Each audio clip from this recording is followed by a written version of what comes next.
चलिए student next question देखते हैं हेलीकॉप्टर मेथड से जो पहला आप पढ़ रहे हैं बेस्ड ऑन कंपैरिजन। तो क्वेश्चन क्या है, 6,450 रुपए को राजन तथा सुरेश के बीच में इस प्रकार बांटा गया है कि राजन को 8 रुपए, सुरेश को 7 रुपए मिल रहे हैं, उनके हिस्सों का अंतर पूछा है। ठीक, तो देखिए मैंने क्या कहा था, क्वेश्चन में कोई ना कोई निश्चित वैल्यू जरूर दी गई होती है, कोई ना कोई डेफिनेट वैल्यू जरूर होती है। तो मुझे यहाँ पर दिख रहा है ये 6,450 रुपए, ये क्या है, डेफिनेट वैल्यू।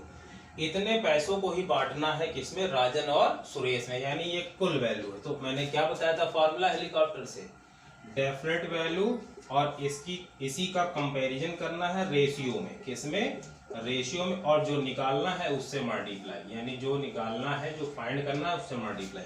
बस ये ढंग है हमारा। तो हमने क्या देखा कि जो ये दिया है 6,450 रुपए, ये क्या है, डेफिनेट वैल्यू। ये वैल्यू तो दी गई है इसलिए डेफिनेट वैल्यू है। अच्छा, क्या दी गई है, 6,450 रुपए ये दी गई है। अब हमें क्या करना है, यहाँ क्या रखना है, ये कुल है। तो पहले तो देख ले रेशियो क्या है, राजन और सुरेश का रेशियो क्या है। तो राजन और सुरेश, राजन को कितने मिल रहे हैं, प्रत्येक को, राजन को 8 और सुरेश को 7। तो इन दोनों के बीच में, क्योंकि ये रुपए में है, ये भी रुपए में है, ये भी रुपए में, तो क्या है, यूनिट सेम है, तो आपका रेशियो प्रकट हो जाएगा 8:7, क्योंकि राजन को 8 प्रत्येक 8 रुपए मिल रहे हैं और सुरेश को प्रत्येक 7 रुपए मिल रहे हैं। तो राजन और सुरेश का जो रेशियो है वो कितना है, 8:7। अच्छा, तो 6,450 क्या है, कुल का मतलब राजन और सुरेश का एडिशन है ना, यानी दोनों को मिला करके लिखा गया है। तो ये निश्चित वैल्यू में लिखा गया है कुल, तो हमें नीचे भी कुल लिखना होगा, क्योंकि कुल की तुलना कुल से ही करोगे, लेकिन नीचे रेशियो वाला रहता है एडिशन। तो कुल निकालना है तो राजन और सुरेश को जोड़ दो, 8 7 15 हो गया। समझ में आ गई बात। ये डेफिनेट वैल्यू थी, और डेफिनेट वैल्यू यानी क्या है, 6,450 को बांटना है, तो ये टोटल वैल्यू है, तो टोटल वैल्यू की तुलना टोटल वैल्यू से करना है, लेकिन रेशियो वाला टोटल होगा नीचे। टोटल का मतलब दोनों को जोड़ देना, तो राजन का 8 और सुरेश का 7, दोनों जोड़ दिया 15, और जो निकालना है उससे मल्टीप्लाई करो। क्या निकालना है, लास्ट में आप देखेंगे उनके हिस्सों का अंतर निकालना है, हिस्सों का अंतर। तो रेशियो में देखिए हिस्सों का अंतर, इनका हिस्सा 8 है, इनका हिस्सा 7, तो अंतर कितना आएगा, 8 में से 7 गया, कितना, 1, यानी 1 से मल्टीप्लाई हो जाएगा। 15 से इसको काट देंगे, बस आंसर हो जाएगा। ठीक, 15 1 15 30 45 चौके 60, 4 बचा, 15 3 45, 15 30 3 45, 430 रुपए आया। 430 रुपए आपका आ गया, क्या, हिस्सों का अंतर। अच्छा, अगर आपसे पूछ लेता कि राजन की वैल्यू क्या होगी, यानी राजन का जो निश्चित मान होगा वो कितना होगा, तो यहाँ पर 1 से नहीं मल्टीप्लाई करते, राजन का रेशियो 8 था, 8 से मल्टीप्लाई कर देते तो हमारा आंसर हो जाता। पूछता सुरेश की निश्चित वैल्यू क्या थी, तो सुरेश का कितना था, 7 से मल्टीप्लाई कर देते। ठीक है, तो मैंने क्या बताया था, हेलीकॉप्टर मेथड का जो आप पहला पढ़ रहे हैं वो बेस्ड ऑन कंपैरिजन है, तुलना करने वाले पर। ये रेशियो के ही क्वेश्चन नहीं, किसी भी चैप्टर को आप इससे सॉल्व कर सकते हैं, रेशियो प्रकट करके सॉल्व किया जा सकता है, चाहे वो ट्रिग्नोमेट्री हो, एसआई हो, सीआई हो, कुछ भी हो। तो क्वेश्चन को लिखने में मुझे थोड़ी दिक्कत हो रही है, तो 1-2 वीडियो मैं स्क्रीन रिकॉर्डिंग करके बनाऊंगा ताकि आपको 20-30 क्वेश्चन बता सकूं, क्योंकि लिखने में थोड़ा सा दिक्कत हो रहा है। पहली वीडियो मैंने बनाई वो कट गई थी, स्पेस कम था, एक ही क्वेश्चन हो पाया। अच्छा, आप देखिए 1-2 क्वेश्चन और बताते हैं, एकदम क्लियर हो जाएगा आपका। तो ये लेवल 1 चल रहा है, लेवल 2 में दूसरा प्रोसेस होगा, बताएंगे क्या, लेकिन लगेगा यही ढंग, यही लगेगा, डेफिनेट वैल्यू और इसकी तुलना इसी से, और जो निकालना है उससे मल्टीप्लाई। देखिएगा अगला क्वेश्चन, अगर हम इसी तरह से आपको कहें कि हमें 100 रुपए को बांटना है, 100 रुपए को बांटना है किसमें, सीता और गीता में, सीता और गीता में, और सीता और गीता का रेशियो आपको दे दिया गया 5:4। ये सबसे आसान तरीका है जिसको आप यूनिटरी मेथड से किया करते थे ना। तो यूनिटरी मेथड तो कई जगह अप्लाई ही नहीं होता है, तो करेंगे कैसे, तो यही हमारा जो हेलीकॉप्टर मेथड है वही काम है। छोटा नहीं, बड़े से बड़ा, 10 लाइन 20 लाइन जितने भी क्वेश्चन पड़े होंगे वो सब इसी से लगेंगे, इसी ढंग से लगेंगे। वहाँ यूनिटरी मेथड लगेगा ही नहीं, अप्लाई नहीं होगा तो करोगे कैसे। तो जो क्वेश्चन छोटे होते थे वो हम लोग यूनिटरी मेथड से कर लेते थे, तो हम लोग को अंतर नहीं पता चलता था। ठीक है, कि समय कम लगा कि ज्यादा लगा, लेकिन जब बड़े क्वेश्चन को आप मेरे मेथड से बनाएंगे, हेलीकॉप्टर मेथड से, तब आप समझ पाएंगे दोनों में डिफरेंस क्या है। अच्छा, 100 रुपए को सीता और गीता में हमें बांटना है, ठीक, और सीता और गीता का रेशियो दिया है और पूछेगा सीता को कितने रुपए मिले, यानी सीता को कितने रुपए मिले, सीता को कितने मिले और गीता को कितने मिले, ये पूछेगा। तो आज इस पूरे क्वेश्चन में डेफिनेट वैल्यू क्या है, 100 रुपए है। ठीक, 100 रुपए को ही बांटना है, यानी 100 रुपए कुल है ना, तो डेफिनेट वैल्यू हमारी क्या हो गई, 100 रुपए। तो ये क्या है, कुल, तो नीचे भी कुल लिखना होगा, लेकिन रेशियो का, तो रेशियो का कुल कितना होगा, 5 4 9, और जो निकालना है उसे मल्टीप्लाई करो, सीता का निकालना है, सीता की वैल्यू क्या होगी, यानी सीता को कितने रुपए मिलेंगे, तो सीता का रेशियो क्या है 5, 5 से मल्टीप्लाई कर देना, 500/9 आ जाएगा। ठीक, 500/9 काट दोगे पॉइंट में आ जाएगा। इसी तरह से अगर आपको क्या निकालना होता, गीता को कितने मिलेंगे, तो गीता का क्या था 4, 4 से मल्टीप्लाई कर देते और सॉल्व कर लेंगे, जो आंसर आएगा वो हमारा उसकी वैल्यू हो जाएगी। ठीक, तो ये रहा इस तरह के क्वेश्चन। अब देखिएगा, तो क्वेश्चन मोबाइल से निकाल के आपको बता रहे हैं जो आए हुए हैं कि कैसे आप आसानी से कंपैरिजन ढंग से कर पाएंगे, है ना।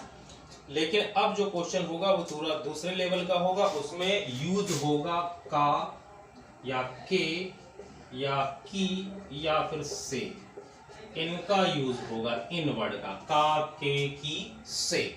देखिएगा, एक छोटा सा ये यूज होगा, तो एक छात्रावास में लड़कों की संख्या, लड़कियों की संख्या काया का, उसके बाद क्या लिखा है 7/5 गुना है।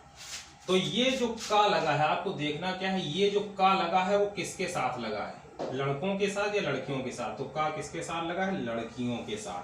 तो जिसके साथ का लगा होगा, का किसके साथ लगा है, लड़कियों, तो लड़कियों के लिए आप क्या ले लेंगे 5, समझ में आई बात, यानी डिनोमिनेटर को ले लेना, जिसके साथ का लगेगा वो नीचे वाला यानी हर हो जाएगा। ठीक, तो लड़कियों की संख्या क्या हो जाएगी, लड़कियों की, गर्ल्स लिख ले रहे हैं, बॉयज की 5, तो का किसके साथ लगा है, लड़कियों की, तो लड़कियों के लिए क्या होगा नीचे वाला 5 और बॉयज के लिए क्या होगा 7, यानी 5:7। समझ आए, पूछा क्या था, लड़कों तथा लड़कियों की संख्या का अनुपात, पहले लड़का है फिर लड़की पूछा है, यानी बॉयज और गर्ल्स पूछा है, और जो निकला वो गर्ल्स और बॉयज है, तो बॉयज और गर्ल्स क्या होगा 7:5, ये आंसर हमारा हो जाएगा। समझ में आ गई बात। फिर से देखिए, जहां का की के लगा होगा तो देखिएगा किसके साथ लगा है, लड़कियों के साथ लगा है, तो लड़कियों का रेशियो 5 हो जाएगा, और ऊपर वाला किसका हो जाएगा, लड़कों का। ठीक है, तो लड़की का 5, लड़कों का 7, यानी 7:5 हमारा आंसर हो जाएगा। ठीक है, तो इस तरह से ये क्वेश्चन आगे चलते रहेंगे। देखिएगा नेक्स्ट,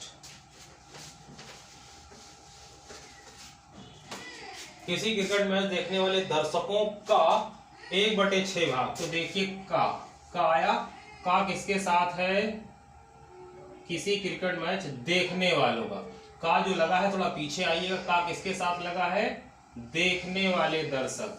ठीक है, जो देखने का किसके साथ लगा है, देखने वाले दर्शक, तो देखने वाले दर्शक यानी नीचे वाले हो जाएंगे। मैंने बोला था ना, का जिसके साथ लगा होगा वो नीचे वाला होगा, तो मैंने देखा का, लेफ्ट में आइए, का किसके साथ लगा है, देखने वाले दर्शकों का, देखने वाले, तो देखने वाले नीचे हो जाएंगे, यानी देखने वाले दर्शक कितने 6 भाग छाया में तथा 4000 खुले में है, तो ये तो निश्चित वैल्यू है, निश्चित वैल्यू दे दी, मैंने बताया था क्वेश्चन में निश्चित वैल्यू होगी। तो उन्होंने क्या कहा था कि क्रिकेट मैच देखने वाले दर्शकों का 1/6 भाग छाया में है, कितना है 1/6 भाग छाया में है, तो नीचे वाला क्या होगा, नीचे वाला मैंने क्या बताया था का आप देखिएगा उसके लेफ्ट में देखना है, देखने वाले दर्शकों का, यानी क्रिकेट मैच जितने लोग देख रहे हैं कुल, यानी जितने भी लोग देख रहे हैं, तो क्या लिखा है का, देखने वाले दर्शकों का जो रेशियो होगा वो 6 होगा, और ऊपर वाला 1 क्या होगा छाया में, छाया वाला कितना हो गया 1, और ये हो गया देखने वाले, तो देखने वाले में तो सभी आ जाएंगे, छाया वाले बिन छाया वाले, तो ये हमारा कुल हो जाएगा, ये देखने वाले दर्शक हैं और ये छाया में। ठीक, एक बार फिर से, सबसे पहले मैंने देखा कि इसमें 4000 खुले में है, 4000 क्या है खुले में, तो ये तो निश्चित वैल्यू है, ये क्या है निश्चित वैल्यू।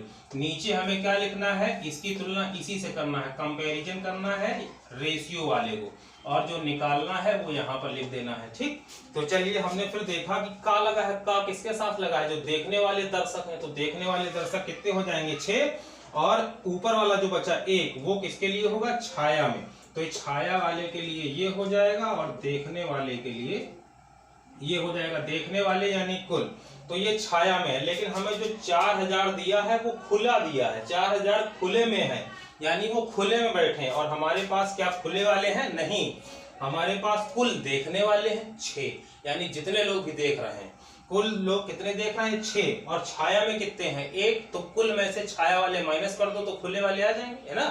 तो कुल क्या है? 6। छाया में कितने? 1 है। तो माइनस करोगे कितना आ जाएगा? माइनस करने पर हमारा 5 आ जाएगा। तो 5 क्या हो जाएंगे? खुले वाले।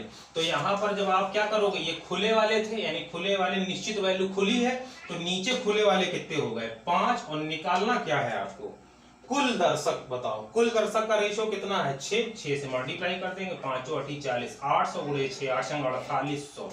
कुल दर्शक कितने आ गए? 4800। एक बार फिर से देखिए, हमने क्या बताया था, कोई एक क्या होती है? निश्चित वैल्यू दी जाती है। तो पूरे क्वेश्चन में हमने देखा 4000 खुले में बैठे हैं, 4000 दर्शक हैं खुले में बैठे हैं, तो ये कुल वैल्यू हो गई। तो नीचे भी हमें कुल लिखना होगा, लेकिन रेशियो वाला। तो पहले रेशियो तो निकाल ले, तभी तो रख पाओगे यहाँ। तो हमने देखा कि यहाँ का लगा है, का के लेफ्ट हैंड में देखने वाले दर्शक हैं, तो देखने वाले नीचे वाला लिया जाता है। का जिसके साथ लगा होगा वो नीचे वाला हो जाएगा, ऊपर वाला क्या है? भाग छाया में।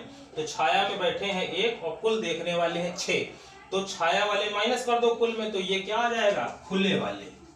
समझ आई बात? ये तो छाया में बैठे हैं, कुल लोग हैं 6, छाया में 1 बैठे हैं, तो माइनस करोगे 5 लोग खुले में बैठे हैं। तो 5 क्या कर दिया हमने? नीचे, क्योंकि ऊपर क्या था? खुले वाले थे ना, 4000 खुले में बैठे हैं, तो नीचे भी खुले वाले रखना पड़ेगा। इसी को तो कंपैरिजन कहते हैं। तो नीचे खुले वाले पूछा क्या है, उससे मल्टीप्लाई कर देते हैं। कुल दर्शक पूछे हैं, और कुल दर्शक देखने वाले कितने हैं? 6। 6 से मल्टीप्लाई 100। ये आपको हम समझा रहे हैं, इसलिए इतना समय ले रहे हैं। जब आप समझ जाएंगे तो ये आपका मुंह जवानी हो जाएगा, पेन भी नहीं लगाना होगा।